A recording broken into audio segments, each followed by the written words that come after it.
चलिए तो बाबू आज हम लोग पढ़ेंगे। कल बतलाए थे कि अवतल दर्पण की जो फोकस दूरी होता था वो वक्रता त्रिज्या के आधी होता था, ये ना बताए थे आप लोग। Yes sir. तो देखिए भाई चैनल को सबको सब्सक्राइब कर दीजिएगा, बहुत मेहनत लगता है कि नहीं। Yes sir. तो सब्सक्राइब और लाइक सबको ही करिएगा, खास करके आपको बता रहे हैं काजल भैया। तो चलिए सबसे पहले याद रखेंगे कि बहुत पूछा था, हर एक साल आपको पूछेगा बाबू, कम से कम 2 नंबर में पूछ देता है, 1 नंबर में भी पूछेगा, आया समझ में। तो याद रखेंगे F बराबर R/2, यानी अवतल दर्पण की फोकस दूरी वक्रता त्रिज्या के आधा, या बोल सकते हैं ऐसे भी पूछ सकता है कि यदि अवतल दर्पण की वक्रता त्रिज्या फोकस दूरी का होता है तो मानना है दुगना, कुछ मानना है जैसे R बराबर 2F, R बराबर 2F। उसके बाद आइए बाबू यहाँ हम लोग क्वेश्चन है आपका कि यदि अवतल दर्पण, कौन दर्पण बाबू? अवतल दर्पण। कौन दर्पण? अवतल दर्पण। कौन दर्पण? अवतल दर्पण। याद रखिएगा यदि अवतल दर्पण की बोल दे वक्रता त्रिज्या बोलो कितना है? 50 सेंटीमीटर ना। 50 सेंटीमीटर वक्रता त्रिज्या, जैसे बोलेगा वक्रता त्रिज्या तैसे हम लोग R बराबर कितना बराबर? R बराबर 50 सेंटीमीटर ले लिए छोटे।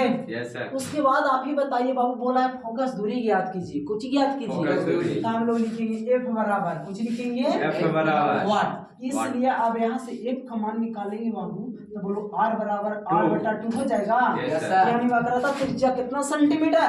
बोलो 50 सेंटीमीटर। कितना बाबू? 50/2, यानी आएगा 25 सेंटीमीटर। आया समझ में? बन जाएगा ना। हाल में पूछेगा, इस वर्ष भी पूछा था, ठीक है।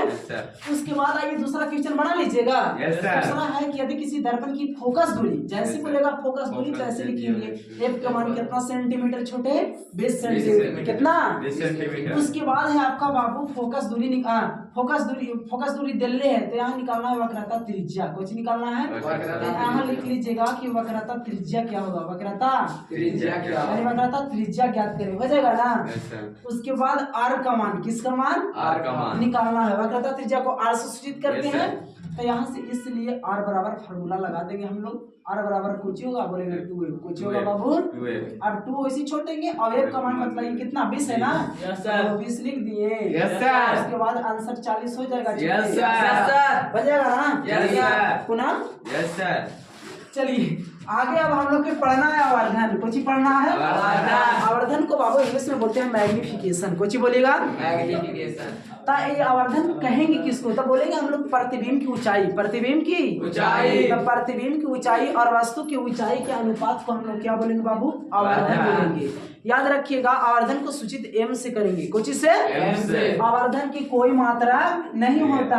आपको ऑप्शन भी बहुत पूछता है बाबू, एकदम बीबी है, इसको याद रखिएगा छोटे, आया समझ में। दे देगा कि आवर्धन का मात्रक होता है, ऑप्शन में रहेगा जूल, कार्ज, कुछ भी रह सकता है, लेकिन एक ऑप्शन देगा मात्रक विहीन, कुछ ही देगा नहीं तो दे देगा इनमें से कोई नहीं, इसका कोई मात्रा नहीं होता है। तो याद रखिएगा आवर्धन बराबर फार्मूला होता है प्रतिबिंब का ऊंचाई, कुछ बोलिएगा प्रतिबिंब की ऊंचाई, और बटे वस्तु की ऊंचाई, बटे वस्तु की ऊंचाई। बोल सकते हैं the ratio of height of image, height of image with respect to object, height of object, height of object, that is called magnification. याद रहेगा। यानी प्रतिबिंब की ऊंचाई बटे वस्तु की ऊंचाई के अनुपात को कुछ बोलेंगे आवर्धन, कुछ बोलिएगा आवर्धन। बोलो आवर्धन को हम लोग सूचित M से करेंगे, कुछ से बाबू M से। अब M बराबर फार्मूला H'/H, या बोल सकते हैं M बराबर -V/U। याद रहेगा ना। उसके बाद पूछेगा M क्या है? बोलो आवर्धन है, पूछिए आवर्धन। V क्या है? बोलेंगे प्रतिबिंब की दूरी, किसकी दूरी? प्रतिबिंब की दूरी। आपको कहेंगे U क्या है? तो बोलेंगे वस्तु दूरी, कुछ बोलिएगा। आपको कह देगा बताओ H' क्या है? तो बोलेंगे प्रतिबिंब की ऊंचाई, प्रतिबिंब की ऊंचाई। कहेंगे H क्या है? तो बोलेंगे वस्तु की ऊंचाई। याद रहेगा ना। उसके बाद आइए बाबू अब हम लोग सिद्ध करते हैं, ये भी पूछा जाता है, कभी कभी पूछ देता है कि सिद्ध करे कि M बराबर -V/U होता है आवर्धन में, ठीक है। तो सबसे पहले सिद्ध करने के लिए एक अवतल दर्पण लेंगे, कौन दर्पण लेंगे छोटे? उसके बाद बताइए यहाँ M और N एक अवतल दर्पण है, कैसा दर्पण? और दर्पण के मध्य बिंदु को बोलो ध्रुव बोलते हैं, कुछ बोलेंगे। और वास्तु को देखो हम लोग कहाँ रख दिए? तो C, कहाँ? C और अनंत के बीच, C और अनंत के बीच। और बताओ बाबू मुखज के समांतर जाएगी और फोकस से होकर आएगी, जाएगी ना। उसके बाद बताइए जितना डिग्री के साथ ध्रुव से होकर आएगी उतने डिग्री के साथ परावर्तित हो जाएगी। परावर्तित किरण यानी जितना एंगल के साथ ध्रुव से टकराएगी उतने डिग्री के साथ टकरा करके परावर्तित हो जाएगी। उसके बाद याद रखिएगा और जहाँ कटेगा वहीं पे प्रतिबिंब बनेगा। Yes, तो प्रतिबिंब बताइए सी और एफ के बीच में बना है। Yes, sir. याद रखिए। हम कहेंगे बताइए बाबू यहाँ पे 90 डिग्री कहाँ बनेगा, यहाँ पे बनेगा। Yes, sir. अब इसमें 90 डिग्री कहाँ बनेगा, यहाँ बनेगा, यहाँ पे बनेगा। क्योंकि एक सीधी रेखा में एक खड़ा लाइन, कौन लाइन, खड़ा लाइन। यानी एक हॉरिजॉन्टल लाइन पर एक वर्टिकल लाइन खींचा जाए तो एंगल 90 डिग्री का बनता है। 90 डिग्री। 90 डिग्री याद रहेगा ना। Yes, sir.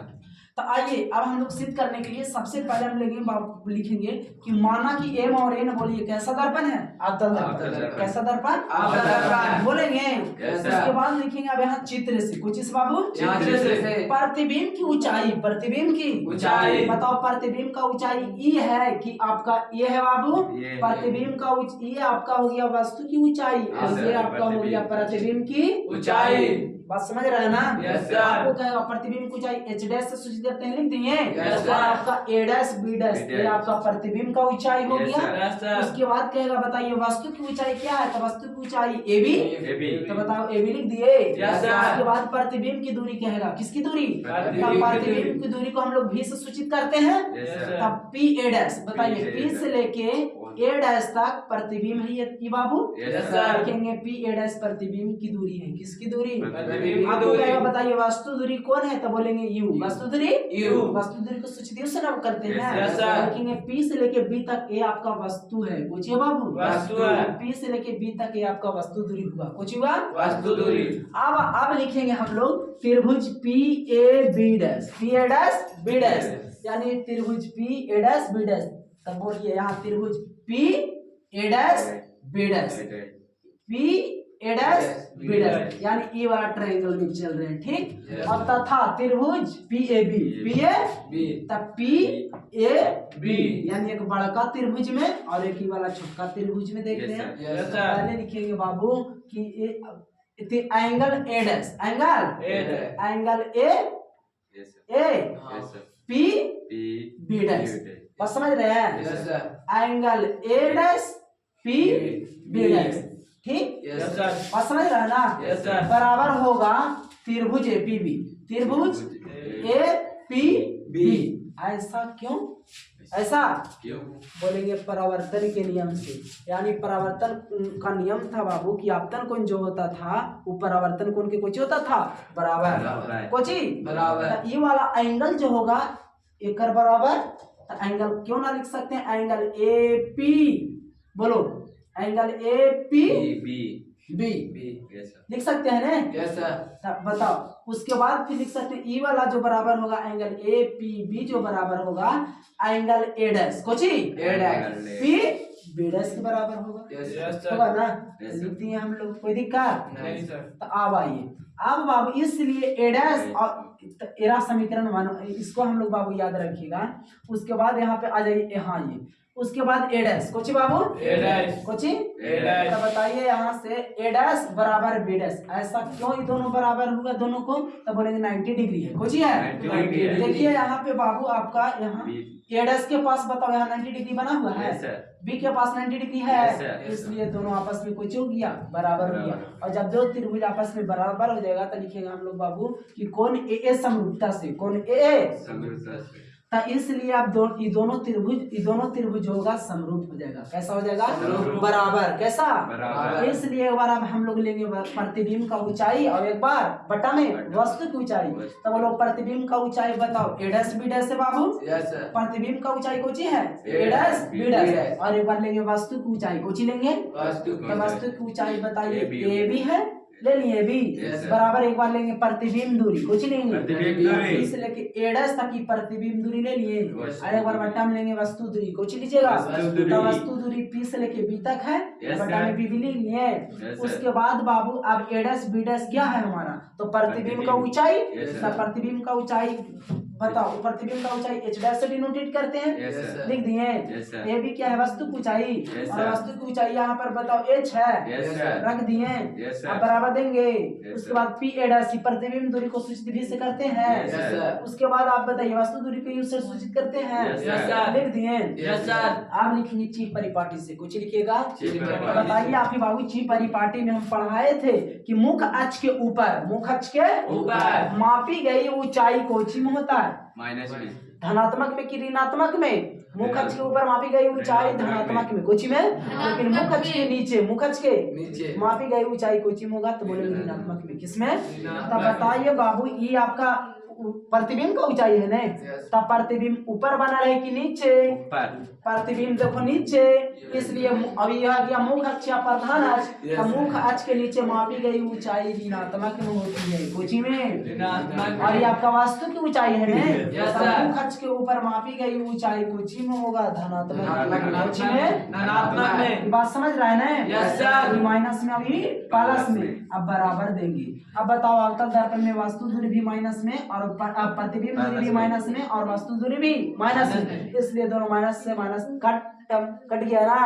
अब इन्हें बच्चा से लिख देंगे, तो इतना बराबर होता है बाबू m बराबर v बटा u। तो इतना को हम लिख सकते हैं माइनस m। हाँ, तो अब लिखेंगे कि दोनों तरफ माइनस से गुना करने पर, दोनों तरफ माइनस से गुना करने पर गुना करेंगे na पटी v और na पटी na करेंगे तो माइनस से गुना, पहले से तो माइनस है तो प्लस में हो जाएगा, अब na माइनस से करेंगे तो माइनस v बटा u हो जाएगा ना। ठीक है, तब अब नेक्स्ट क्लास।